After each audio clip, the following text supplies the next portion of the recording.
Hi everyone, this is Ali John Chaudhary, psychotherapist, and today I'm here with Fern Schumer Chapman, author. And today we have a very exciting episode because we're going to be talking about projection and sibling estrangement. Now, most of us dealing with sibling estrangement have had to deal with a contentious sibling who's proven to be disagreeable or turbulent at varying degrees. And this has caused us to feel alienated or marginalized from them, often because they project their own insecurities onto us. And in today's episode, we'll explore the different types of projection and how best to navigate them. All right, so Fern, it's great to have you here. There is one story I want to share. Right? We were just talking before we decided to record today, and I find that especially when it comes to this particular topic, it's more prevalent than we think. I once had this client of mine tell me that she was working with a parent, and she would speak to that parent about the child, and she would basically bring up certain needs the child would have. And every single time she'd bring up a need, the parent would deflect and project back onto her by saying, "Well, what are you doing about this? And maybe there's something you have in your approach that may be flawed or is not working here." So this parent would constantly bring that back to this person. And again, it can be very difficult and disheartening when you're faced with these types of issues of projection, because you start to wonder, what am I doing here? What am I experiencing here? Yeah, a lot of confusion in that. Right? Yeah. I mean, I always think of projection as somebody who forces you to wear clothes that are too big and don't fit you. And, Hmm. um, you sort of have them on and it's like, wait, this is not me. Right? Exactly. So what is projection, right? I think that's a good question to get us started with, right? It's when one attributes one's own unacceptable thoughts or feelings onto another person, right? It's when people tend to do this, it's often in a family context, and it can be associated to their own sense of insecurity that helps them to reaffirm some family roles based on implied hierarchy, such as the golden child and the scapegoat or the black sheep, as we've mentioned before. Yeah, I think a lot of it is rooted in jealousies too. Right. Um, and they need to denigrate who you are to some extent so that they don't feel so bad about themselves. Exactly, right. It's this idea of not making room for our own personality, right? It's this inherent power struggle that presents itself in many situations that are familiar to sibling estrangement.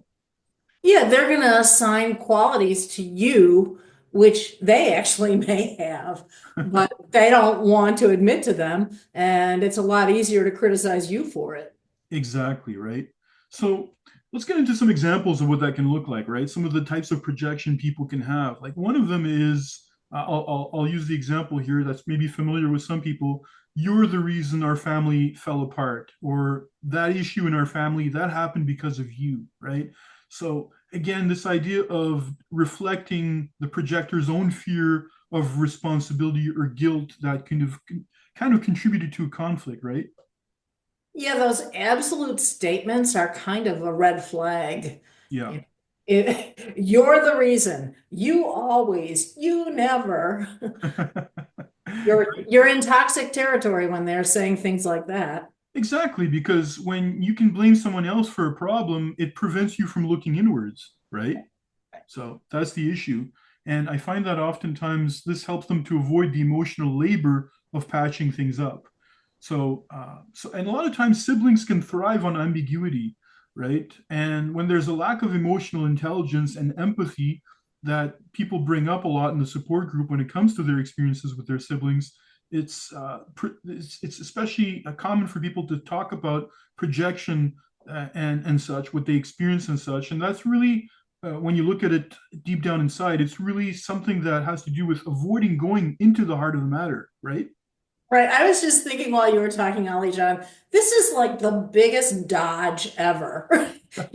How can I get this off of me and onto you? Right, exactly. So it's really important to be mindful of that when that happens. And another example that comes up in terms of projection is, you're so selfish. Everything has to be about you, right?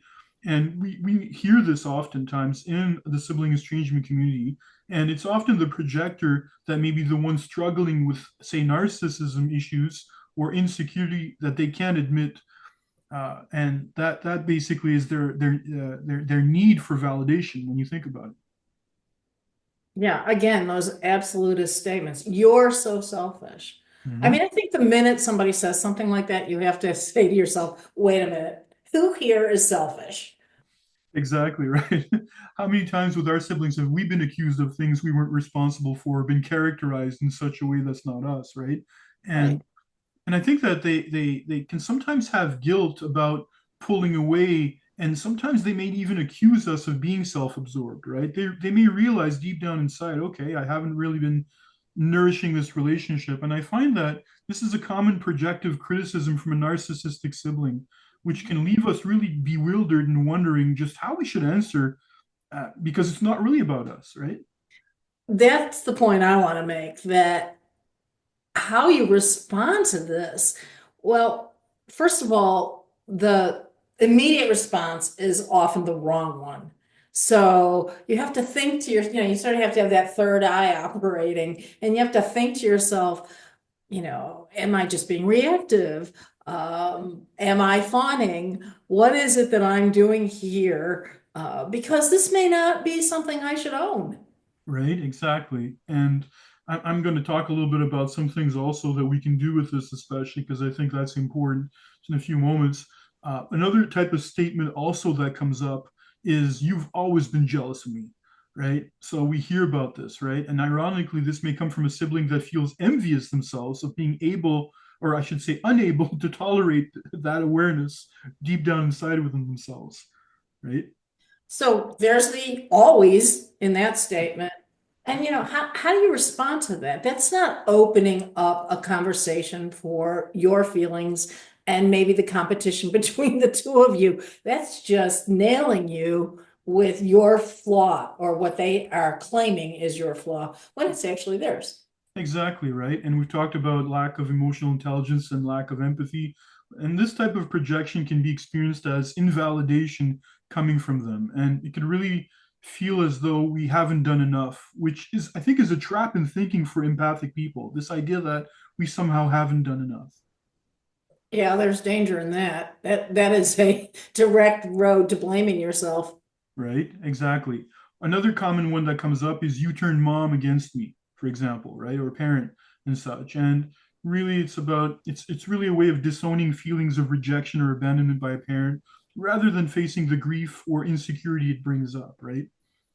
Right. I mean, I keep coming back, these blanket statements, which do not invite discussion. They simply conclude what you've done wrong. It are very dangerous, and they shut down any understanding of the problems in the relationship. Yeah. And seeing it in another way could also be that our sibling turns the parent or another family member against us through triangulation. And other times it could be that they burn their own bridge as well with another family member. So it can really be disheartening when we're the ones getting accused by this, right? Right. And that's where, again, if you're a compassionate and empathetic person, you have to be really careful what you own. Very true. Yes. And another statement that we can hear sometimes is, you're fake. You pretend everything's okay, but you're the one that's toxic, right? And I think that's a really touchy one, because I think that, again, that's repressing or denying a person's own anger and hostility, and that they can't tolerate somebody else that may be more peaceful or indifferent to a particular situation than them. Which is also what creates this narcissistic fog where you can't see straight and you don't know what's really happening because there's so much smoke thrown Yeah, at you. exactly. Exactly, yes.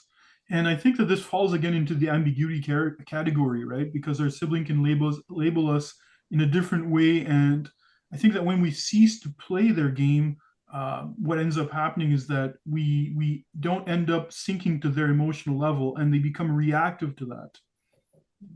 Hmm. Well, what are we gonna do about this? And here we are. So I think that it's really, really important to ask ourselves that very question. What is it we can do, right? So our initial reaction, like you were saying earlier, is to be reactive. We may want to defend ourselves, not necessarily in the best of way, but it's really important how we respond rather than react to a sibling when it comes to their own content that they're projecting onto us. And one of the things I think is important is to disidentify from the content related to the projection by asking certain reflective questions that can help us to objectify the situation and build inner awareness. And some of these questions can be, for example, is this about me or about them? What part of me wants to defend or attack right now? Or what is this accusation triggering me within me exactly? Right? So if you're going to do that, it means you have to pause. And a pause allows you to shift from reacting to choosing. Yeah, And that's what I think you're suggesting. You need to take a breath, inhale deeply, and that will interrupt that reactive process in your brain. yeah. And, and I know we're going to get into this, but not every comment is worthy of a response. Exactly. That's really, really important also to realize that. And I think that exercising boundaries with a mixture of compassion, if the situation allows it, is something else that can be done as well. Right. And some ways that can be nonviolent in terms of communication is by ensuring, asking or making a statement that ensures clarity that that's not my experience and I won't accept responsibility for that. Right. I hear you. Hmm. Let's agree to disagree. Yeah, Um, and then excuse yourself and disengage. You know, exactly. Exactly. pausing pausing isn't weakness, it's the power. And you want to protect your energy versus letting someone else control your emotions. Exactly. Very, very important and such. And another way to deal with it also is through redirection. If you'd like to talk about what actually happened, I'm open, but not like this, Right. right? Right. So again, sharing in some ways that there's an openness, but we're not going to do it in this context, not in this particular formula. So somebody who is projecting is thriving on emotional reactions, anger or sadness, and they want to bait you. And so you do not want to be baited. You do not want that drama. And so I think that speaks to what you're saying. You just want Exactly. to step away, pause, agree to disagree, or what, another time we can talk about this, that kind of thing. Exactly, right? And taking an exit is perfectly fine, right? The exit strategy can be to say, for example, I care about you, but I Mhm. won't continue this conversation if it stays accusatory, right? Yeah, and I think one thing about boundaries that you just mentioned is it's one thing to say, I'm not going to talk about this, but that doesn't have any bite to it. It's not really a boundary because that person will come right back at you. I think the way to handle it is to say, if we continue to talk about this, I'm going to have to remove myself, or there has to be a consequence to it Yep, so that exactly. the boundary is better held.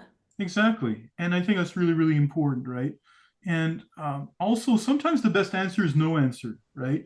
And a lot of times projections are used as a way to have you work harder or making at making them feel better somehow.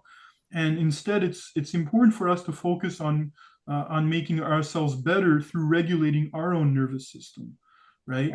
And I think that that's an important way to work with that. And some ways to do that can involve, for example, grounding exercises we can practice, like the 5, 4, 3, 2, 1 sensory check-ins, uh, using paced breathing or vagal toning, which can involve humming or slow exhales. Very important. Naming your primary emotion before acting, right?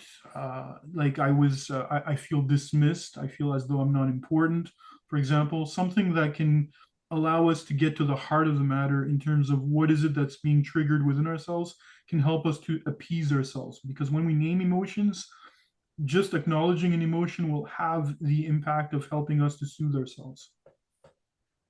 People who are empaths feel sometimes the need to explain themselves. And it's really not necessary. You don't have to over explain. Less is more in these situations. You're not going to gain ground by going into some long explanation of why you behaved a certain way. And I think we get caught in the reaction, and that's why that pause is so important. You have to step back and see what you're doing and stop engaging.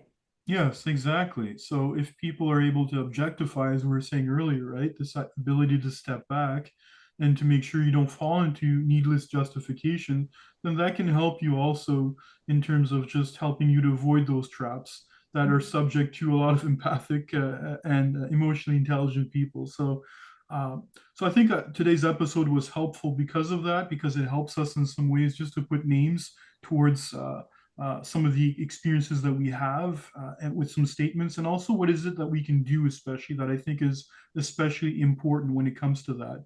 And I think if we can continue to work with that, ultimately that will help us to become better people and such.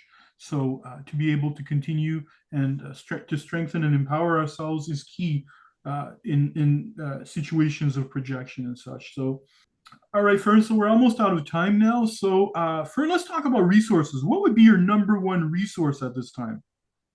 Well, I can offer coaching to those who are really overwhelmed by projection. Very, very important. Yes. My number one resource at this time is the Sibling Estrangement Support Group on Zoom. It's done twice monthly, and it helps people to break isolation and get a sense of feeling less alone. So I do encourage people to get in touch with me when it comes to that. This is one of the few resources out there on sibling estrangement that can be especially helpful for our viewers and such. Another resource I'm working on is going to be a single one-on-one or a single session that's going to be about rumination, how to manage rumination in such a way that you can use some cutting edge tools to help you with that. Well, very important that people can have that as a resource for themselves. So there we go. Fern, this has been a great episode. I'm very, very happy that you're able to do this with me. So thank you so much for being here. And I very much look forward to our next episodes we're going to be doing on sibling estrangement once more in the near future. I do too. And I think in closing, I have to say you have to stop fixing and try to simply observe. Yes. Well, it's been great talking to you as always. Well, likewise, Fern, and thank you very much for doing this. I always appreciate us getting together like this, and I hope that we'll get a chance to continue again in the near future on some topics related to sibling estrangement. Okay, thanks again. All right, take care.